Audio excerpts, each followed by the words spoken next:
informaciones. También recordarles que tenemos traducción simultánea de inglés y portugués a español que pueden activar en el icono ubicado en la parte inferior derecha del Zoom.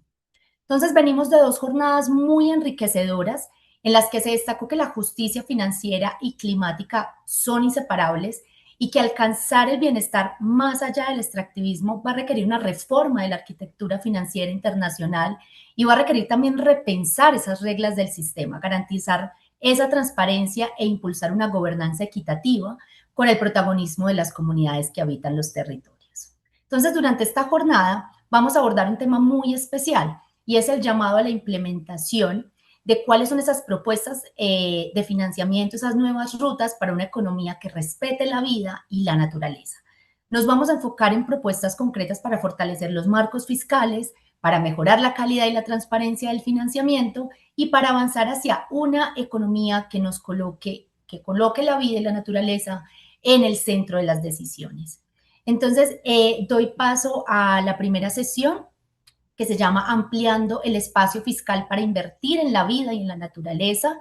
En esta conversación abordaremos uno de los más grandes desafíos para los países en desarrollo y es precisamente cómo ampliar el espacio fiscal y garantizar que esos ingresos públicos se orienten hacia esas acciones que permitan hacer frente a la crisis climática, a la protección de la naturaleza. Entonces, con esto le doy paso a Diego Merla López, coordinador de la Estrategia de Justicia Fiscal de Oxfam México. Diego, bienvenido. Muchas gracias, Isabel.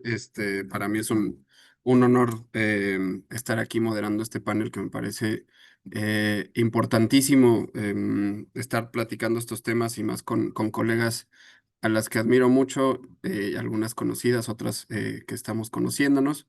Pero bueno, creo que sin duda será una discusión muy importante. Voy a explicar un poquito cuál será la dinámica para todas y todos y de ahí nos podemos arrancar ya con la charla.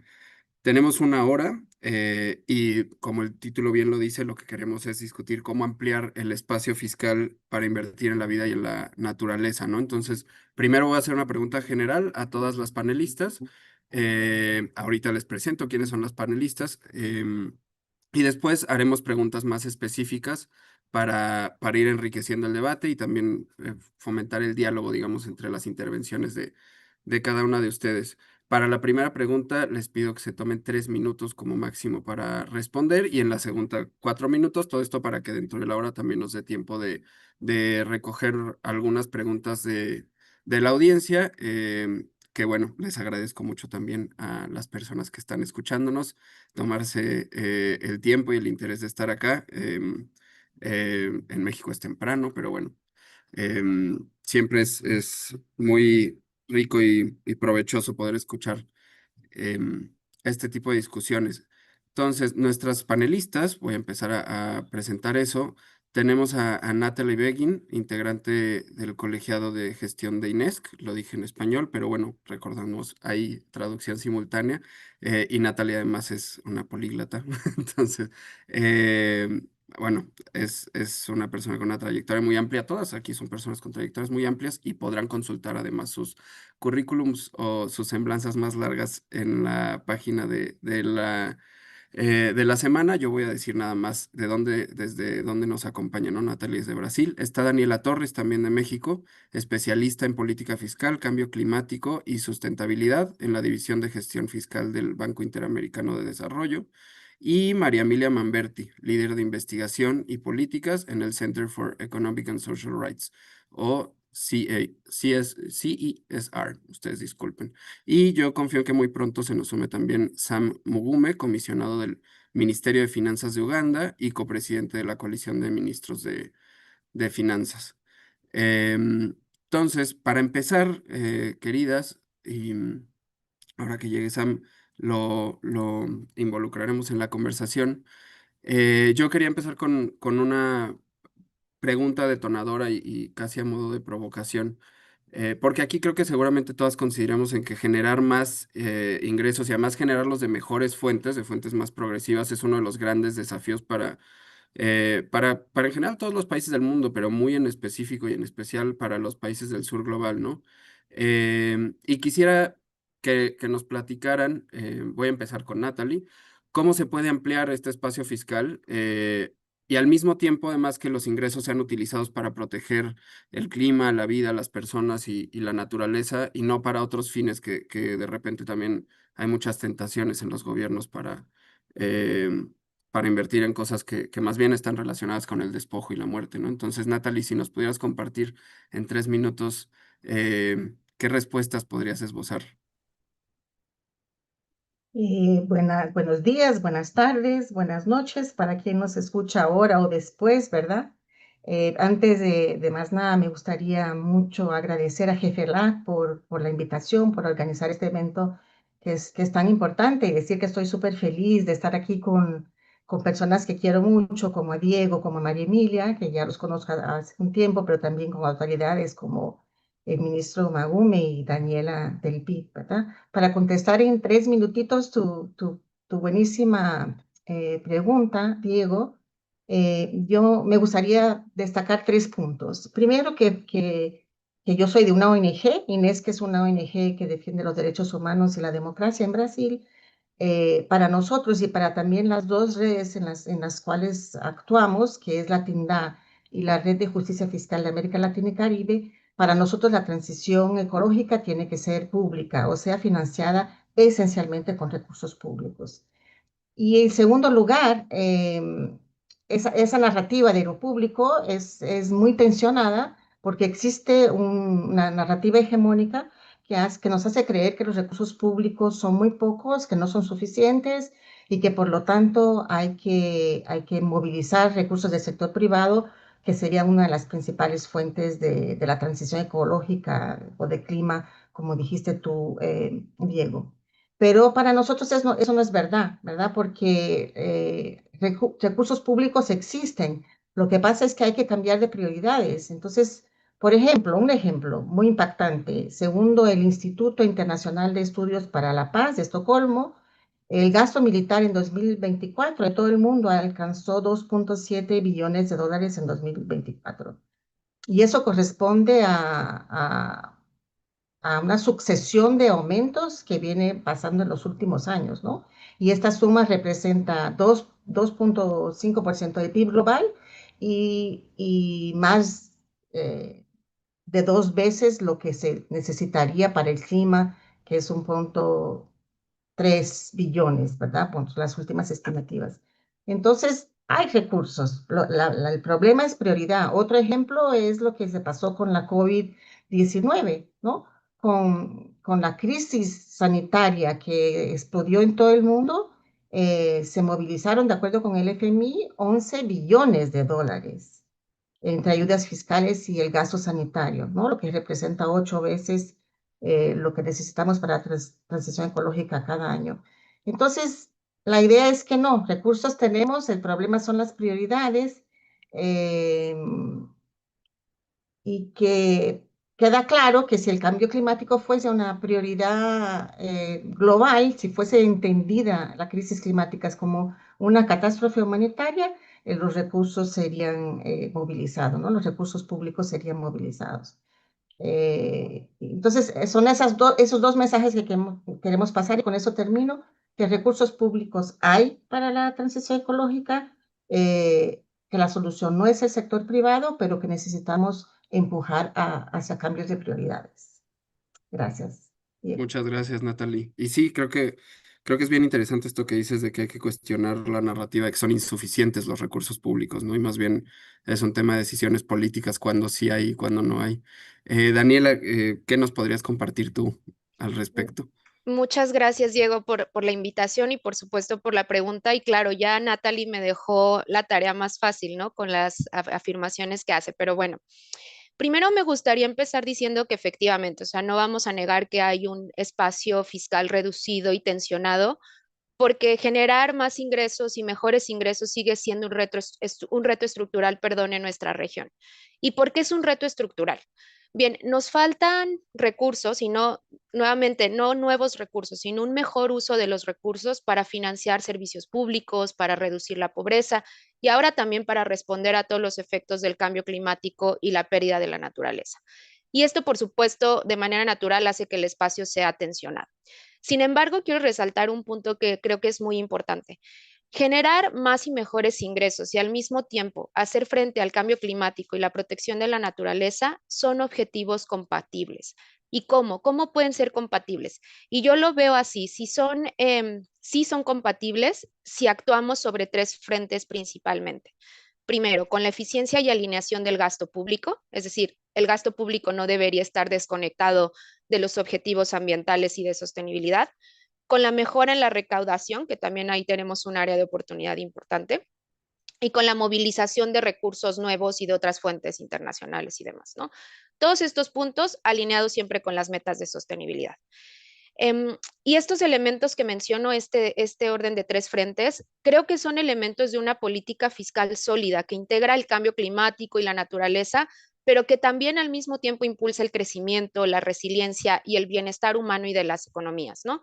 Y ante esto me gustaría hacer una afirmación también que vamos a hablar más tarde en este panel, pero ¿cuál es el rol de los ministerios de Hacienda, no? Francamente, los ministerios de Hacienda son los responsables de crear esta política fiscal sólida y esta alineación con la sostenibilidad se vuelve simplemente fundamental. Es verdad que hay retos, como ya lo hemos venido escuchando a lo largo de estos días, pero también hay grandes oportunidades y aquí me gustaría resaltar algunos puntos y algunas cifras que de pronto pueden sonar bastante alarmistas, pero que también vienen cosas de oportunidad, ¿no? Primero, la acción climática reduce los riesgos de desastres naturales que generan costos para los presupuestos públicos y que por lo tanto de manera natural e inevitable reducen el espacio fiscal. Por ejemplo, en 2016 hubo el huracán Matthew que causó más de 580 muertes y pérdidas de 10.000 millones de dólares. En 2020 el huracán ETA dejó más de 160 fallecidos y pérdidas de casi 7.000 millones. Desde la perspectiva fiscal, estos choques, por supuesto, reducen los ingresos tributarios y aumentan el gasto en emergencia y reconstrucción. Y entonces, ¿cuál es el resultado si esto pasa y no es controlado? Por supuesto, el deterioro del balance fiscal, por lo tanto, mayor deuda y postergación de inversiones. Por eso es tan importante anticipar y gestionar estos riesgos como una prioridad fiscal. No es un tema ambiental, es una prioridad fiscal porque tiene impactos fiscales irreversibles. Y del lado opuesto, tiene también muchas oportunidades y esto es lo que quiero resaltar por parte del ahorro. En el BID hemos hecho algunas estimaciones y hemos concluido que por cada dólar invertido en infraestructura resiliente, es decir, $1 invertido en infraestructura resiliente, podemos obtener hasta $4 en beneficios netos. Y no es mágico, no es una cifra que va a resolver todo, pero esta no coincidencia de esta inversión resiliente se da justo gracias a la reducción de pérdidas por los desastres naturales como los que mencioné, al aumento de la vida útil de los activos y evitar tener stranded assets o activos varados y mejorar también la productividad. Por otro lado, y no quiero dejar de lado, claro, el cambio climático y la resiliencia, pero también quiero hablar de la naturaleza, en donde nuestra región de América Latina y el Caribe es súper importante la naturaleza. En nuestra región tan solo el 20% del empleo y el 12% del PIB dependen directamente de los servicios de la naturaleza. Sin embargo, ¿qué está pasando? Y estas cifras, de nuevo, suelen sonar como súper alarmistas, pero son importantes tenerlas en mente.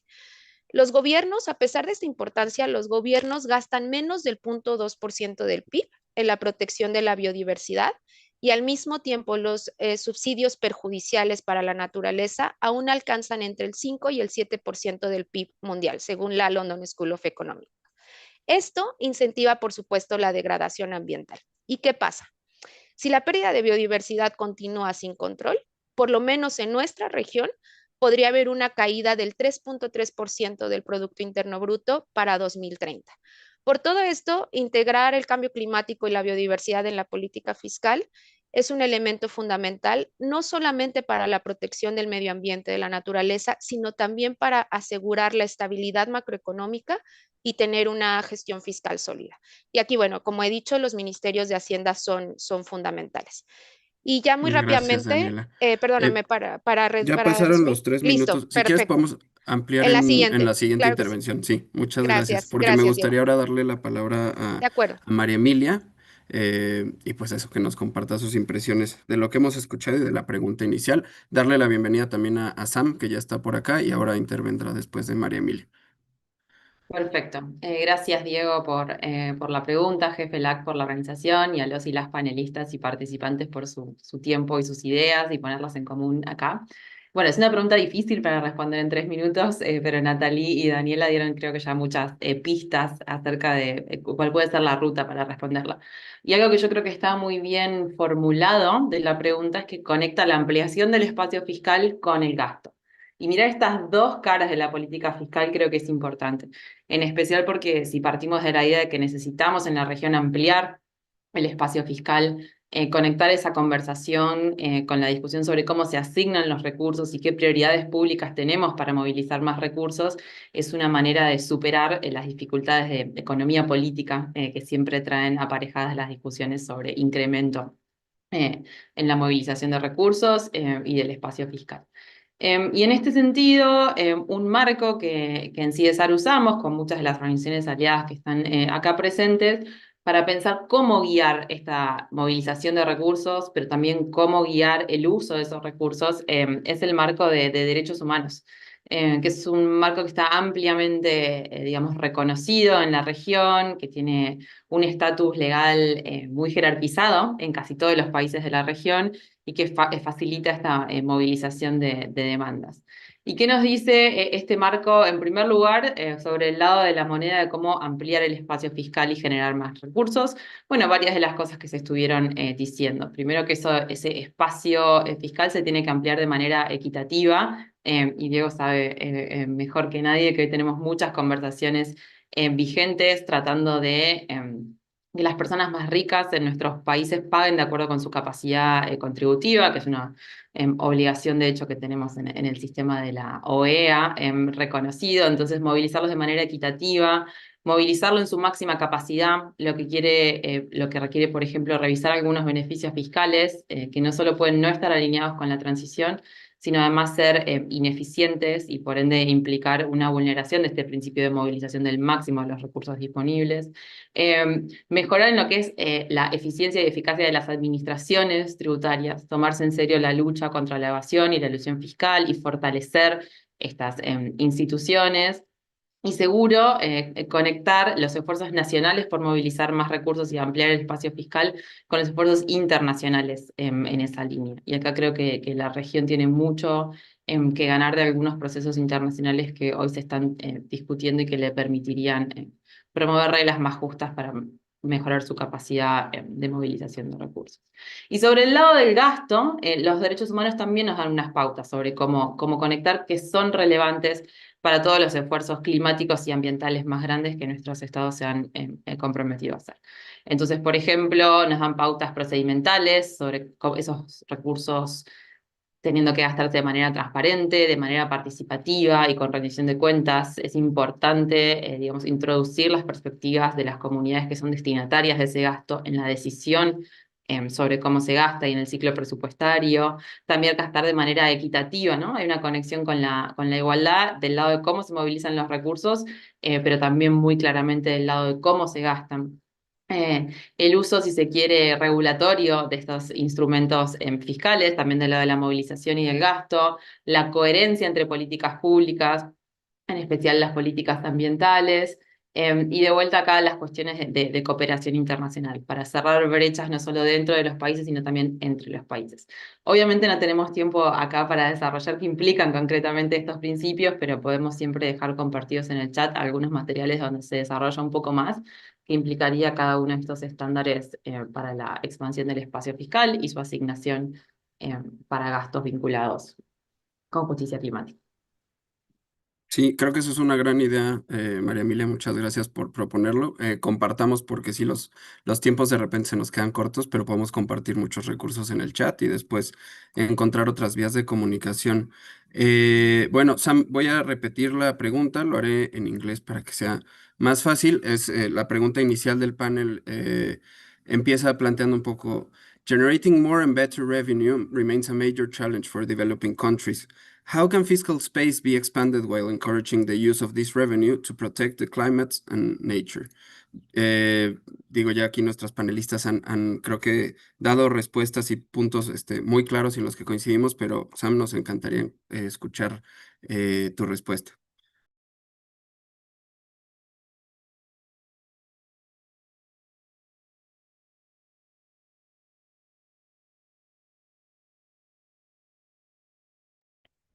Sam, ¿nos escuchas? Oh, Sí. oh yes, I'm there. I'm so sorry. I joined late. I'm very sorry, but it's a pleasure to be here in this very good, event. And thank you for inviting me. Like you said, I'm from Uganda. I'm from Macroeconomic Policy Department, and ensuring there's physical space is what we do. It's not an easy thing. If you sit in Ministry of Finance and you are in a macroeconomic policy department, where you are limiting the amount of money going into the budget, because you're looking at a number of parameters, you're looking at debt, you're looking at the amount of revenue coming in, and you're looking at some of the convergence zones that you put in your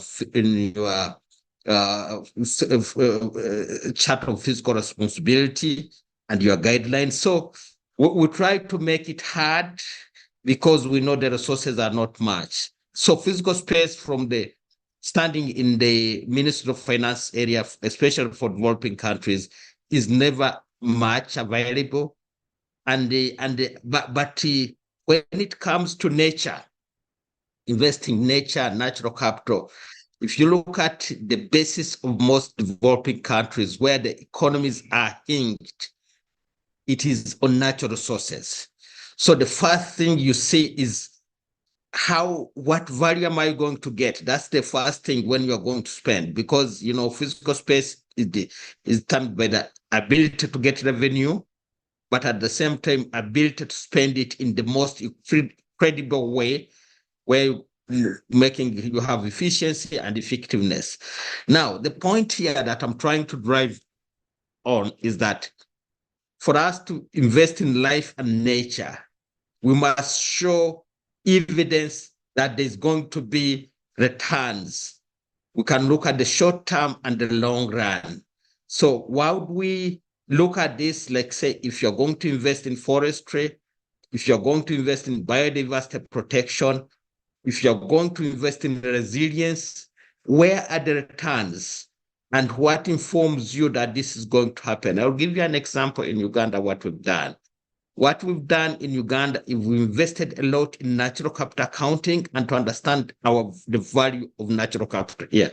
We have natural capital accounts, the land by species, wetlands, forestry, and water, and we're trying to update them. But also, once you get those numbers, the big point is how do you convert these to inform policymakers, even at budget, those who decide the budget, the allocation, those who decide where to get the revenues.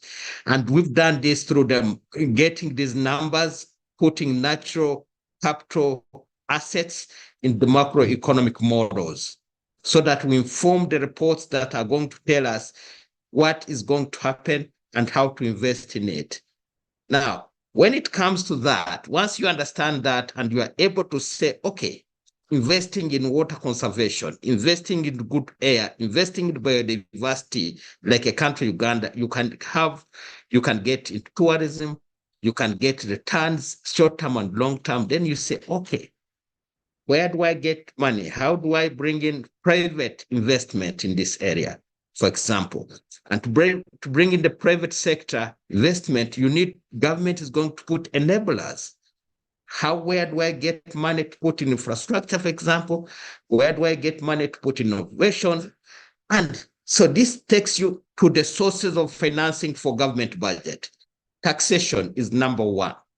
So if you're going to do domestic taxation, we do have our domestic revenue enhancement plan. What is it targeting? Because you have to assess, if you're going to target, for example, carbon, fossil fuel, then how is it impacting on the people itself, the living standards? There we have also tools like this carbon incidence calculator, and SPAT that will tell us exactly what is happening. Then we can be able to use that, so that you need to put a tax that is going to be not to affect your people. depending on the structure of your economy, and then you can get that. But from there, you can now say, okay, I've got these numbers, and this is what we're driving at. I'm working on the debt sustainability analysis report format tool to put in resilience and adaptation. So if I'm going to get debt, what kind of money am I going to get? Am I going to get concessional? Am I going to get low interest funds? The question is, you will not get this money if the rating agencies are saying you are bad loss, you are not going to pay. But remember, investing in nature and resilience and life. So if I'm investing there, and this the benefit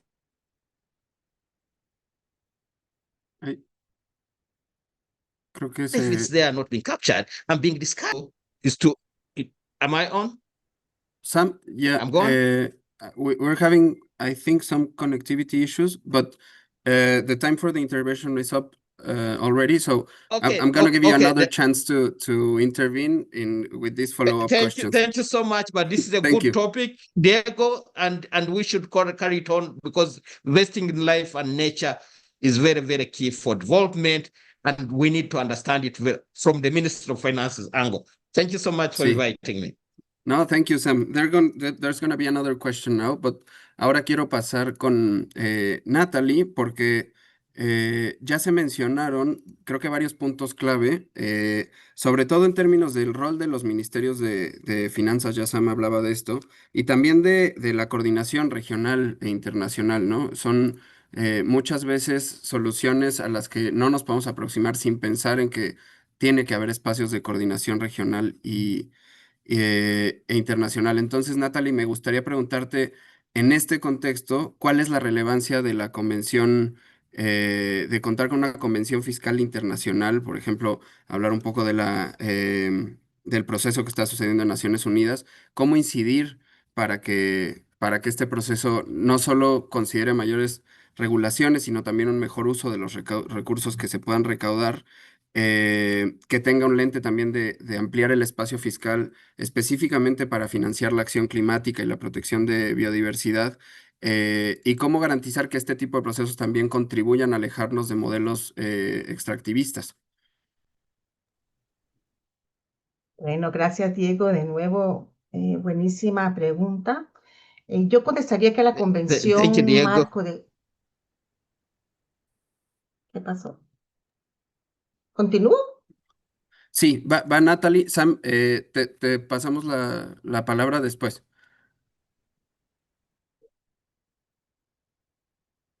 Bueno, entonces continúo.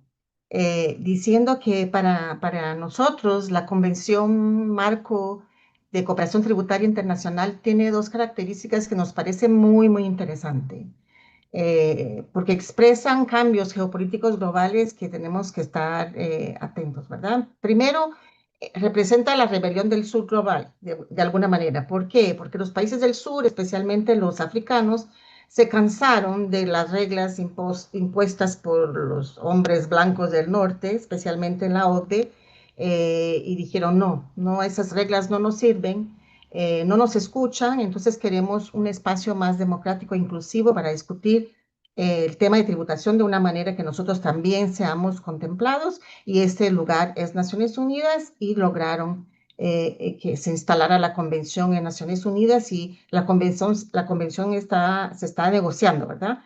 Al mismo tiempo que la de clima, que la COP30, serán las negociaciones, la tercera ronda de negociaciones en Nairobi, Kenia, entonces al inicio de noviembre. Entonces, primera cosa, la Convención de Tributación expresa una rebeldía del sur global. La segunda cosa es que ella va a posibilitar, esperamos nosotros pues, a movilizar recursos públicos para, como dice también María Emilia, la realización de los derechos humanos, y como también dice nuestra colega del BID, el desarrollo sostenible, porque las cosas están muy conectadas, ¿verdad? Financiar clima puede también ser y debe también ser financiar el desarrollo sostenible. ¿Y por qué la convención podrá hacer eso? Porque ella va a establecer reglas que van a permitir combatir el abuso fiscal, mejorar la calidad de los beneficios fiscales, hacer con que multinacionales paguen su justa parte de los impuestos, hacer con que las personas de alto patrimonio líquido también paguen su justa parte de impuestos. Entonces, la convención podrá, así esperamos, establecer reglas que logren contener el derrame de recursos públicos que no entran a los cofres públicos por todos los beneficios fiscales y los abusos fiscales. Y para darles un ejemplo de cómo hay mucha plata que podríamos movilizar, tenemos estudios felizmente, de organizaciones de la sociedad civil que muestran eso, ¿no? Entonces, por ejemplo, la Tax Justice Network muestra que en consecuencia de los abusos fiscales, los cofres públicos del mundo pierden anualmente 5.000 millones de dólares, ¿no? Entonces, si tuviéramos reglas más justas, esos recursos podrían financiar el desarrollo sostenible, clima y los derechos humanos, como también dijo María Emilia. Un otro estudio de Tax Justice Network muestra que si tributáramos un poquitito a los 0.5% más ricos del todo el mundo, podríamos movilizar 2.1 billones de dólares.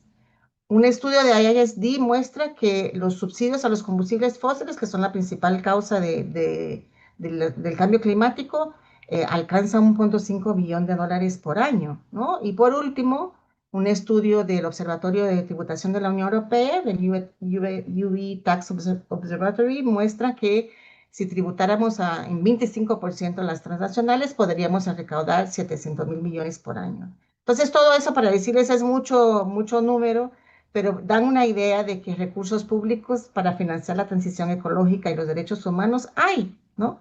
Y entonces esperamos que la convención nos ayude a movilizar estos recursos para alcanzar nuestros objetivos de financiar al clima y a los derechos humanos. Y aquí me quedo. Gracias. Muchas gracias, Natalie. Sí, me recordaste mucho digo, y no por hablar de más hombres blancos del norte global, pero Joseph Stiglitz en unas reuniones de primavera diciendo ¿por qué tributar? ¿Por qué buscar que tribute la riqueza? Pues porque ahí está el dinero, ¿no? De fondo creo que en eso podemos coincidir y es un consenso importante y nada menor que cada vez está más presente en la discusión pública, creo. Daniela, me gustaría pasar contigo y preguntarte también un poco, desarrollar más sobre qué papel estratégico pueden jugar los ministerios de finanzas, sobre todo en América Latina, para integrar estos objetivos climáticos y la protección de la naturaleza a la hora de diseñar política fiscal y presupuestaria. Creo que en tu primera intervención ya nos diste pistas, pero igual sí puedes usar este espacio para profundizar más en eso. Sí, Diego, muchas gracias y creo que ha sido muy llevadera la conversación en ese sentido, ¿no? Primero, quisiera recordar que los ministerios de finanzas tienen un rol fundamental por distintas causas, ¿no? Primero, tienen una posición privilegiada en el núcleo de los gobiernos.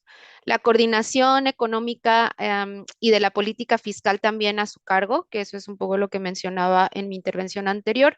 Además, no menor, controlan el gasto público, en algunos casos regulan también el sistema financiero y por si no fuera suficiente, son accionistas de empresas estatales, de los bancos de desarrollo y del sistema multilateral.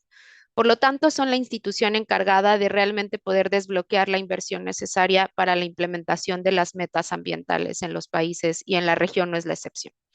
Y además de esto, creo que también de forma más específica, los MEFs tienen funciones muy evidentes sobre los ingresos, el gasto, los incentivos, el endeudamiento, el presupuesto nacional, la planificación macrofiscal, la gestión de riesgo, de acceso al financiamiento.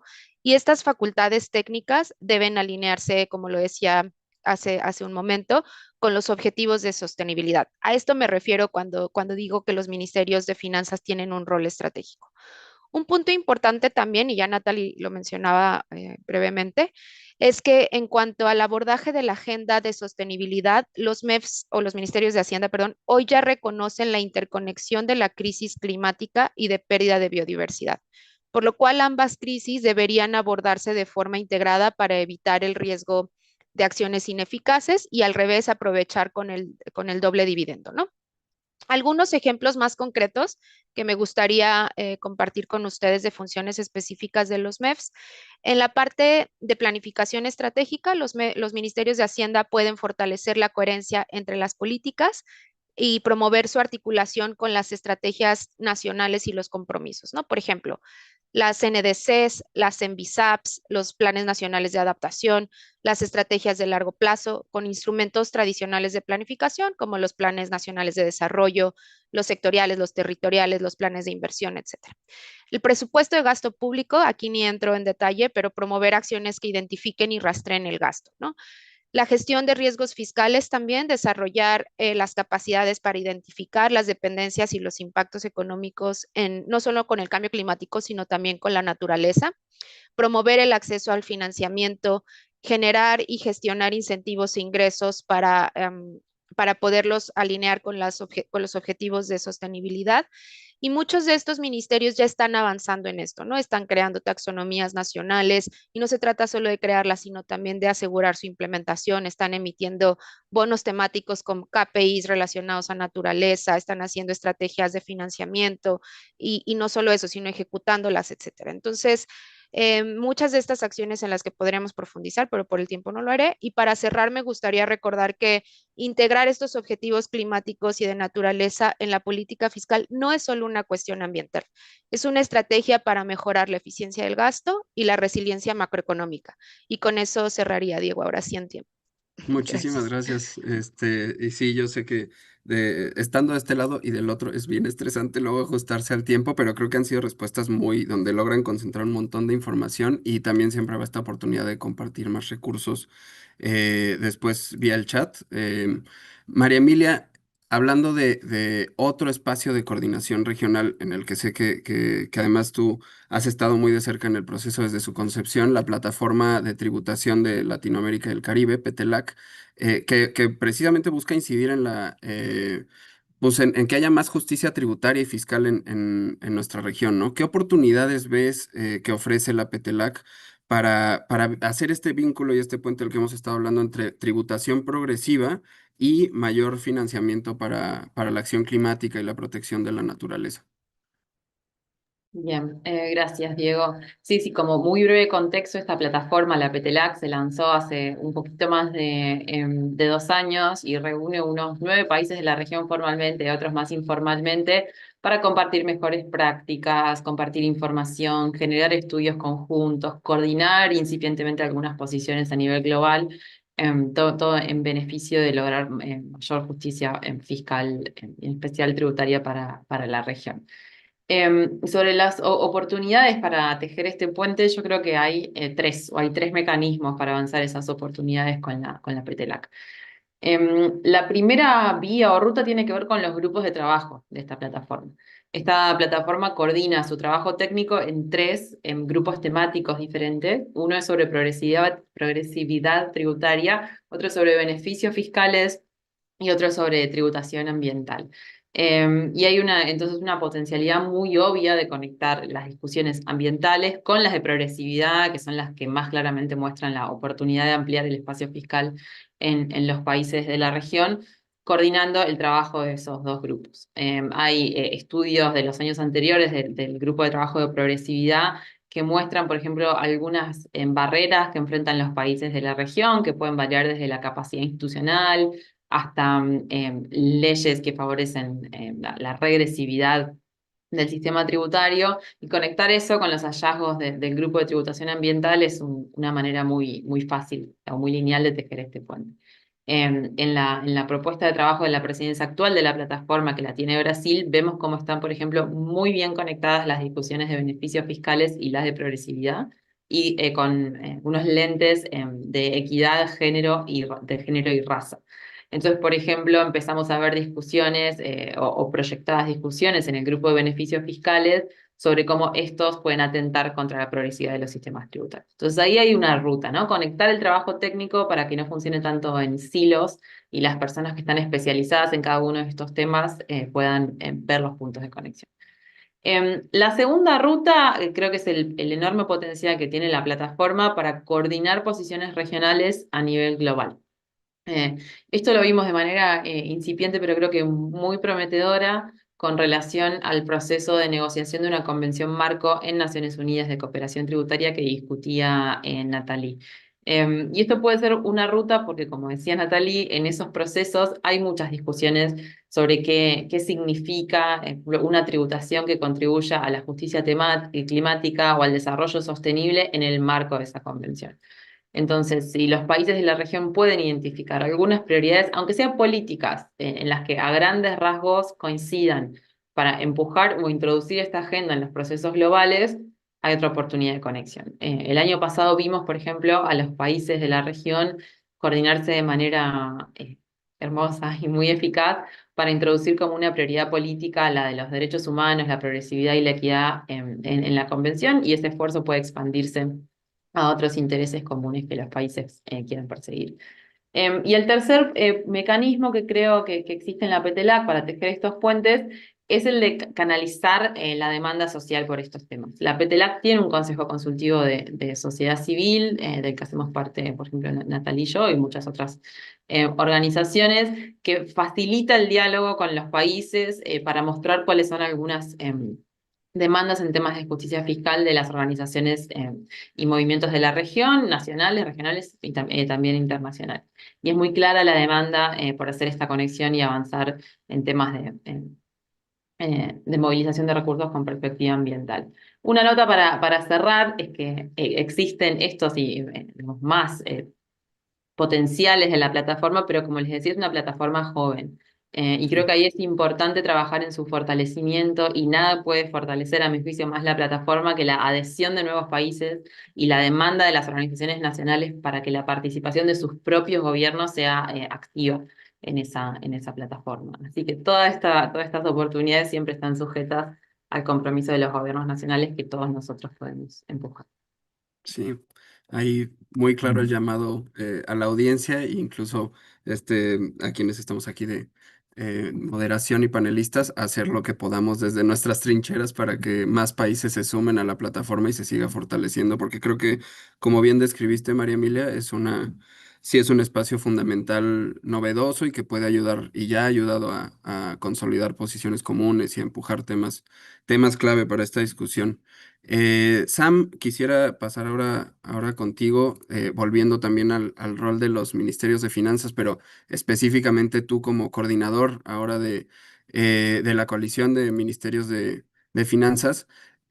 ¿Cómo visualizas el apoyo de los ministerios de países en desarrollo para mejorar los sistemas de recaudación, mejorar sus ingresos y acompañarse hacia inversiones que sean más sostenibles? ¿Qué es lo que ves que hace falta para avanzar con mayor rapidez en este tema que es cada vez más urgente?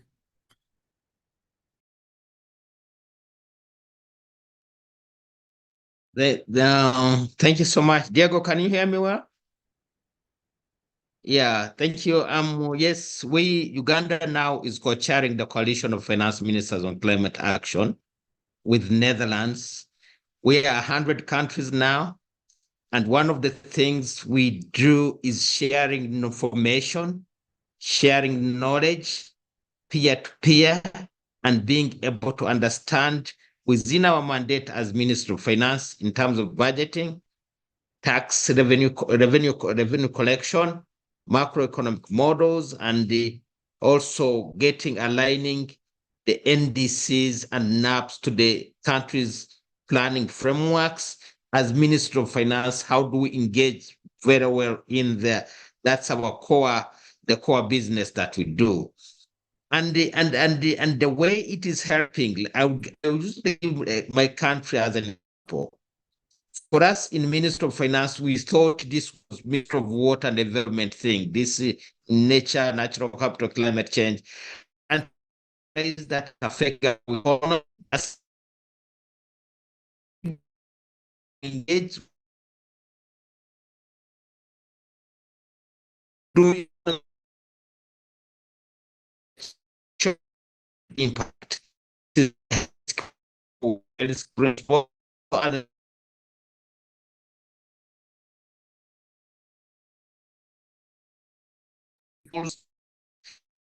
For Ministry of Finance,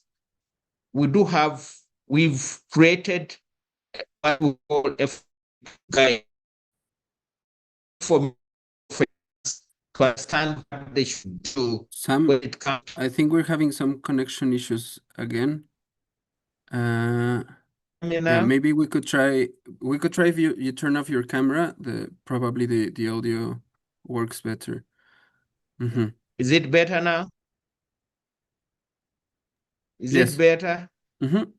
You can continue. My last point is that as a question, what produced is a guide to help Ministry of Finance understand their roles and how they can take in climate change and investing into nature. We are updating this guide to take more seriously biodiversity, nature, and adaptation. And this guide tells me, like, if I'm from tax policy, what can I do to assist in terms of adaptation and making resilience? If in macroeconomic policy, what do I do? If I'm in budgeting, what can I do? So these plus many other papers that we produced help us as countries to share knowledge and to discuss among us ourselves and to get how to do it much better. We are economists and statisticians, but we've been learning on the job, and that's why we have a coalition. Lastly, the Africans, we are getting ourselves together, form an African platform, and we are learning a lot from Latin America.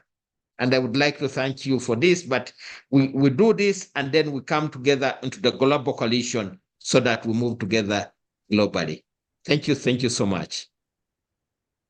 Thank you, Sam. Muchas gracias. Creo que todavía nos quedan unos minutitos para alguna pregunta si tienen en la audiencia. Ha habido dos que ya Natalie además nos ayudó a contestar por escrito con mucha precisión.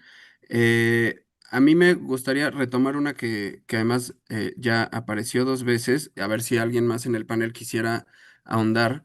Se habla mucho, dice Diego Escalante, de los impuestos al carbono, pero en algunos países este recurso no se reinvierte en acciones climáticas.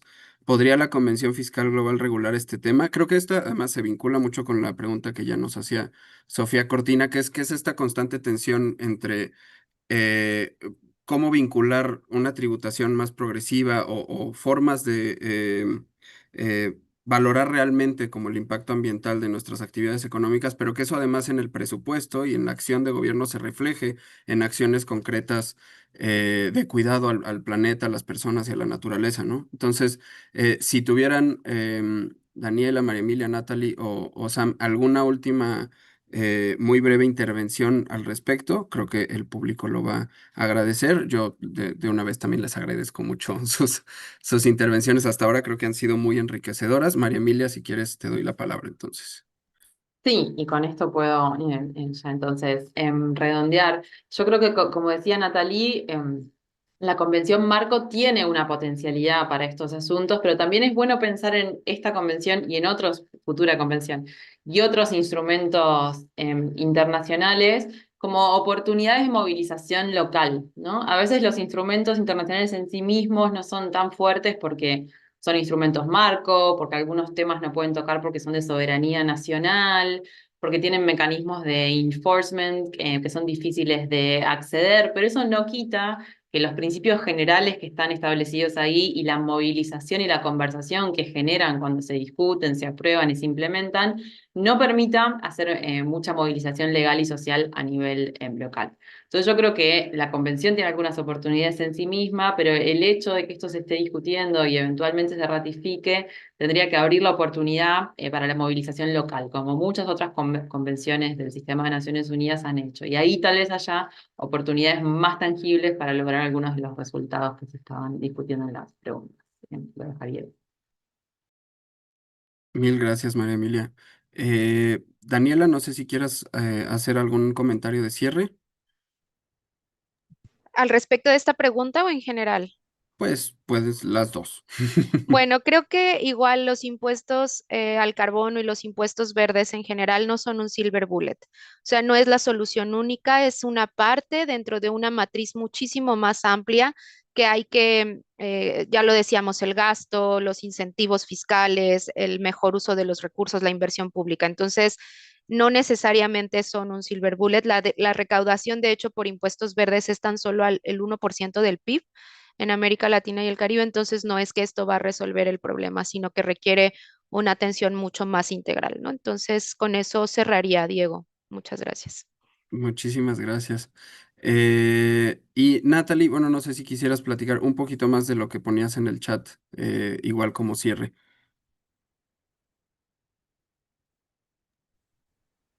Ahora me di cuenta que en el chat contesté solo para nosotros mismos, ¿verdad? Voy a poner la respuesta para toda la gente. Estoy totalmente de acuerdo con Daniela, que no es un silver bullet y que además para nosotros de sociedad civil, del campo democrático y popular, digamos que nos localizamos en este campo, al tributar carbono de una manera se reconoce un modelo de producción y consumo que es el que está contribuyendo para destruir el planeta. Entonces, esa es una razón por la que no nos gusta mucho ese debate sobre carbono.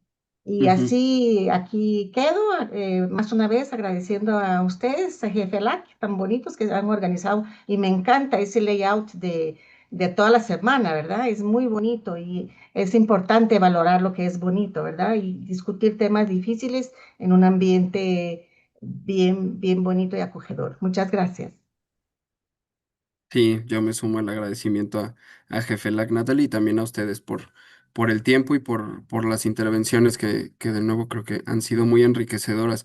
Hay una última pregunta para Sam que me gustaría, si pudiera Sam, en un minutito o dos resumir. Pregunta también aquí mi tocayo Diego Escalante. How can civil society collaborate more closely with the coalition of finance ministers, which seems to be very close to other groups? Si nos pudieras como dar una respuesta muy breve, Sam, también a manera de cierre, te lo agradeceremos mucho. Yeah. Like Natalia said, this really, we are discussing very serious issues, physical space and investing in nature and biodiversity, where the returns cannot be seen, but where we know there are bigger returns. So it's a good discussion. I want to thank you for bringing out this. As a coalition of finance ministers, we do have institutional partners, and these are partners that work with us. We have more than 20. Then we have knowledge partners. And also we're open to civil society organizations that can come, and if there's an activity or if there's something they want to present, they go through the co-chairs or the secretariat and they will be able to reach out to the 100 country members. But the idea, it should be related to adaptation, mitigation, just transition, and also be able to inform us on what to do. I want to thank you so much for this, and also sorry for that intervention of the call that came in. But thank you so much for inviting me, and I wish you all the best of the week. Thank you, Sam, for being here. Me muteé yo solo. Bueno, a mí no me queda más que agradecerles, Natalie, Daniela, María, Sam. Creo que fue una conversación que se pasó muy rápido, pero que fue muy interesante. Creo que quedan muchos temas que dan muchas ganas de seguir platicando. Seguramente habrá más oportunidades para hacerlo. Jefe LAC siempre nos ayuda para propiciarla. Entonces, bueno, yo confío en que nos seguiremos encontrando para conversar y profundizar más sobre estos temas.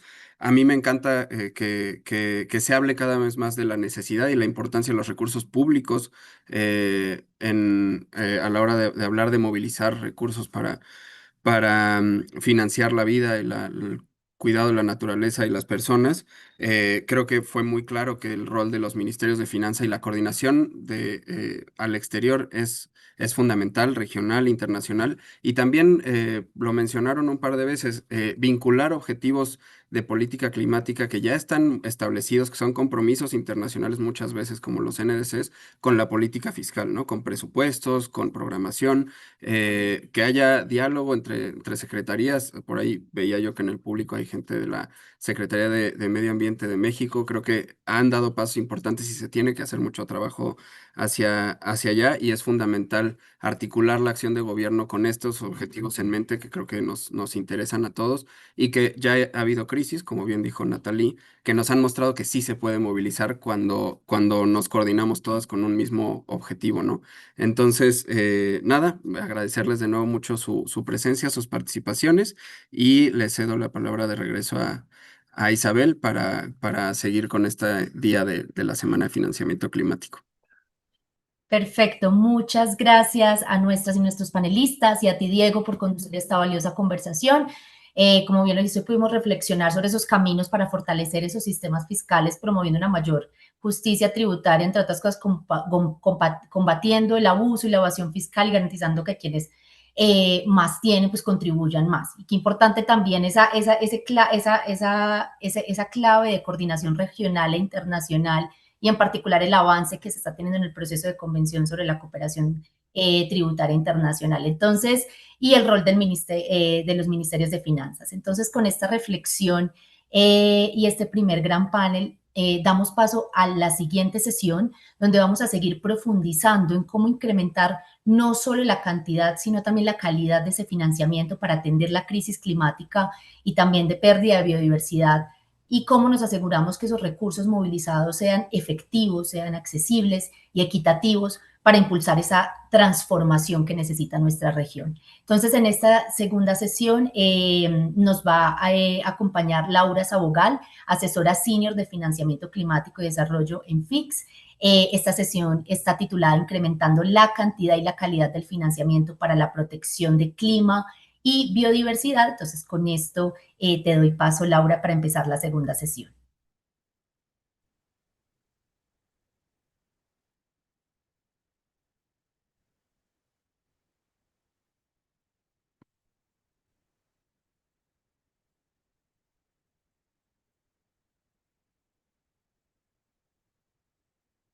Bueno, vamos a dar un momento.